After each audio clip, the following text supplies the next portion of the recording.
Every generation asks the same question: how do we keep faith alive in a world filled with trials, doubts, and challenges? Surah Hud answers this question with stories. Real stories of prophets, nations, struggles, and hope. These are not fairy tales. They are lessons. Lessons that shape our faith, strengthen our hearts, and guide us through the storms of life. Surah Hud is the 11th chapter of the Quran. It is named after the prophet Hud, peace be upon him, who was sent to the people of Ad. But the surah is not just about him. It is a rich collection of stories from many prophets: Nuh, Hud, Salih, Ibrahim, Lut, Shu'aib, and Musa. The purpose of these stories is not entertainment, it is reflection. Each story highlights a struggle between truth and falsehood, faith and arrogance, guidance and rejection. Together, they paint a powerful picture of what it means to believe, to stand firm, and to trust in God. The Prophet Muhammad himself once said that Surah Hud and its sister chapters made his hair turn gray. Why? Because of the weight of its message, a message of patience, perseverance, and accountability.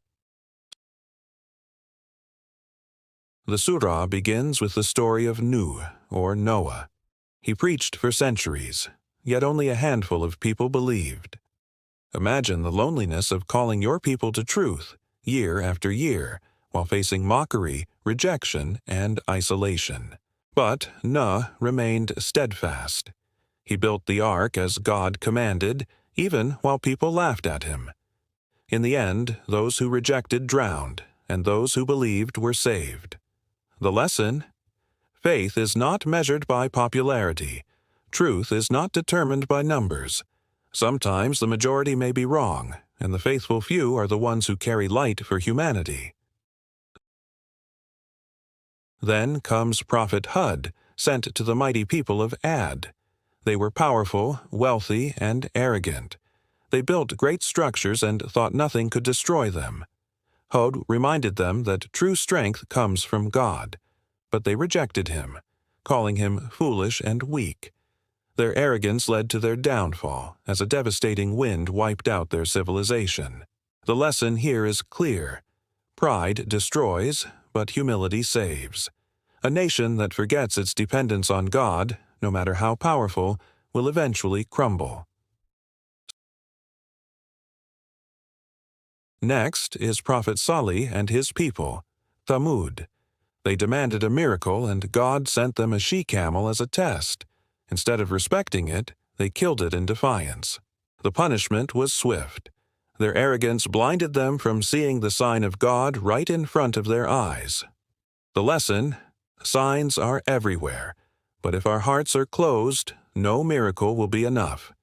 Faith begins with humility and openness. The surah then shifts to Ibrahim, the friend of God, who welcomed angels disguised as guests. From him, we learn the importance of hospitality, kindness, and trust in God's plan. The angels brought news of punishment for the people of Lut, who had turned to corruption and immorality. Lut's pleas for his people remind us of the compassion of prophets, who never stop caring even when their people reject them. The lesson? True believers combine firmness against evil with compassion for people. They hate the sin, but they never stop caring for the sinner. Prophet Shu'aib preached to the people of Madian, warning them against cheating in trade and exploiting others. But they mocked him, refusing to change their ways. Their destruction teaches us that injustice, corruption, and dishonesty are not just small sins. They are threats to society, and God's justice will hold people accountable. Finally, the surah recalls the story of Musa and Pharaoh, one of the greatest confrontations between tyranny and truth. Pharaoh's arrogance led to his downfall, while Musa's perseverance led to victory. The lesson: no matter how powerful falsehood seems, truth will always outlast it. All these stories are different, but they share one message. Faith is not easy. It requires patience like Nur, courage like Hud, humility like Salih, compassion like Ibrahim and Lut, integrity like Shu'aib, and perseverance like Musa. The Quran tells us these stories to shape our character. They are mirrors, showing us where we stand. Are we like the people who rejected truth, or are we among the few who remain steadfast? When the Prophet Muhammad said that Surah Hud made his hair turn gray, it was because of the seriousness of its message. The verse that carries this weight is, "So remain steadfast as you have been commanded." It is a call not just to the Prophet, but to every believer. Hold firm to your faith, even if the world around you collapses, even if people reject you, even if trials surround you. In today's world, Surah Hud speaks louder than ever. We live in times of arrogance where technology and power make people feel invincible. We live in times of dishonesty where corruption destroys societies. We live in times of loneliness where standing for truth often feels like standing alone. Surah Hud reminds us that history repeats itself. Nations rise and fall, but the values of faith, humility, and justice remain eternal. Surah Hud is more than history. It is guidance.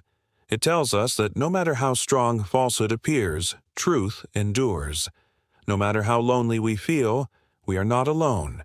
We stand with the prophets, with the righteous, and with God. So let the stories of Surah Hud shape your faith. Let them give you patience, humility, and courage.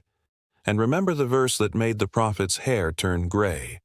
So remain steadfast as you have been commanded. Because in the end, that is the heart of Surah Hud. To remain steadfast, no matter the storm.